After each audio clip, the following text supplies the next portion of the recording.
ಮಹಾಶಿವರಾತ್ರಿಯ ದಿನ ಈ 2 ತರಕಾರಿಗಳನ್ನು ಮಾತ್ರ ತಿನ್ನಬೇಡಿ, ಶಿವನ ಕೋಪಕ್ಕೆ ಗುರಿಯಾಗುವಿರಿ. ನಾಳೆ ಮಾರ್ಚ್ 8 ಮಹಾಶಿವರಾತ್ರಿ ದಿನ. ಶಿವನ ಭಕ್ತರಿಗೆ ಇಂದು ಬಹಳ ದೊಡ್ಡ ಹಬ್ಬ. ಮಹಾದೇವನ ಕೃಪಾಕಟಾಕ್ಷಕ್ಕಾಗಿ ಪ್ರಾರ್ಥಿಸುವುದಕ್ಕೆ ಅತ್ಯಂತ ಶುಭ ದಿನ. ತ್ರಿಮೂರ್ತಿಗಳಲ್ಲಿ ಬೇಡಿದವರಗಳನ್ನು ತಕ್ಷಣವೇ ನೀಡುವ ಭಗವಂತ ಈಶ್ವರ. ಬಹಳ ಸರಳವಾದ ವಿಧಾನಗಳಿಂದ ಕೂಡ ಪೂಜಿಸಿದರೂ ಪ್ರಸನ್ನನಾಗುವ ಪರಮೇಶ್ವರನ ಆರಾಧನೆಗೆ ಮಹಾಶಿವರಾತ್ರಿಯು ಬಹಳ ಪ್ರಾಶಸ್ತ್ಯವಾದ ದಿನವಾಗಿದೆ. ಬೈರಾಗಿಯಾದ ಗಂಗಾಧರನನ್ನು ಶ್ರದ್ಧಾಭಕ್ತಿಯಿಂದ ಸರಿಯಾದ ವಿಧಿ ವಿಧಾನಗಳಿಂದ ಪೂಜಿಸಿದರೆ ನೀವು ಕೋರಿಕೊಂಡ ಕೋರಿಕೆ ವರ್ಷದೊಳಗೆ ಈಡೇರುವುದಲ್ಲಿ ಅನುಮಾನವೇ ಬೇಡ. ಆದರೆ ನೀವು ಪೂಜಿಸುವ ಪದ್ಧತಿ ಸರಿಯಾಗಿರಬೇಕು. ನೀವು ಪೂಜೆ ವೇಳೆ ಮಾಡುವ ಕೆಲ ತಪ್ಪುಗಳಿಂದ ನಿಮ್ಮ ಪೂಜೆಗೆ ಫಲ ಸಿಗದೇ ಇರಬಹುದು ಅಥವಾ ಮಹಾದೇವನ ಕೋಪಕ್ಕೆ ನೀವು ಗುರಿಯಾಗಬಹುದು. ಮೊದಲಿಗೆ ಯಾವ ರೀತಿ ಶಿವರಾತ್ರಿ ಆಚರಿಸಬೇಕು ಎನ್ನುವ ವಿಷಯದೊಂದಿಗೆ ಈ ದಿನ ಮಾಡಲೇಬಾರದ ಕೆಲ ಸಂಗತಿಗಳ ಬಗ್ಗೆ ಈ ವಿಡಿಯೋದಲ್ಲಿ ತಿಳಿಸುತ್ತೇವೆ.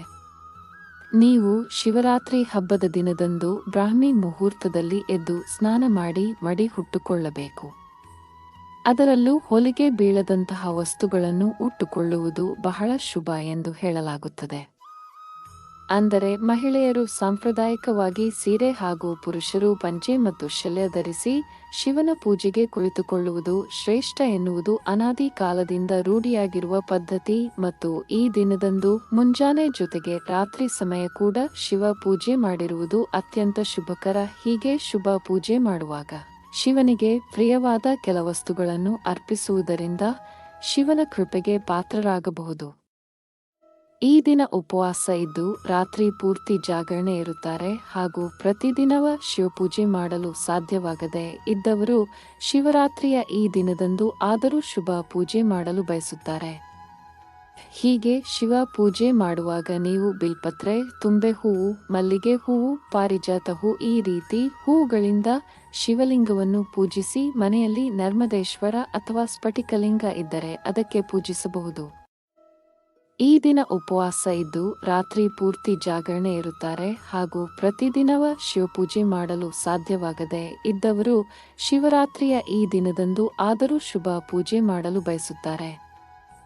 ಹೀಗೆ ಶಿವ ಪೂಜೆ ಮಾಡುವಾಗ ನೀವು ಬಿಲ್ಪತ್ರೆ, ತುಂಬೆ ಹೂವು, ಮಲ್ಲಿಗೆ ಹೂವು, ಪಾರಿಜಾತ ಹೂ ಈ ರೀತಿ ಹೂವುಗಳಿಂದ ಶಿವಲಿಂಗವನ್ನು ಪೂಜಿಸಿ ಮನೆಯಲ್ಲಿ ನರ್ಮದೇಶ್ವರ ಅಥವಾ ಸ್ಫಟಿಕಲಿಂಗ ಇದ್ದರೆ ಅದಕ್ಕೆ ಪೂಜಿಸಬಹುದು. ಯಾವುದೇ ಕಾರಣಕ್ಕೂ ಶಿವಲಿಂಗಕ್ಕೆ ಅರಿಶಿನವನ್ನು ಹಚ್ಚಬೇಡಿ ಮತ್ತು ಅಭಿಷೇಕ ಪ್ರಿಯನಾದ ಶಿವನಿಗೆ ಹಾಲು, ಮೊಸರು, ತುಪ್ಪ, ಜೇನುತುಪ್ಪ, ಕಬ್ಬಿನ ರಸ, ಪಂಚಾಮೃತ, ಗಂಗಾಜಲ, ನೀರು, ಎಳನೀರು ಇವುಗಳಿಂದ ಅಭಿಷೇಕ ಮಾಡಿ. ಆದರೆ ಈ ರೀತಿ ಅಭಿಷೇಕ ಮಾಡುವಾಗ ಶಂಖದಿಂದ ಮಾತ್ರ ಅಭಿಷೇಕ ಮಾಡಬೇಡಿ ಹಾಗೂ ಪೂಜೆಗೆ ಪ್ಲಾಸ್ಟಿಕ್ ವಸ್ತುಗಳನ್ನು ಬಳಸಬೇಡಿ.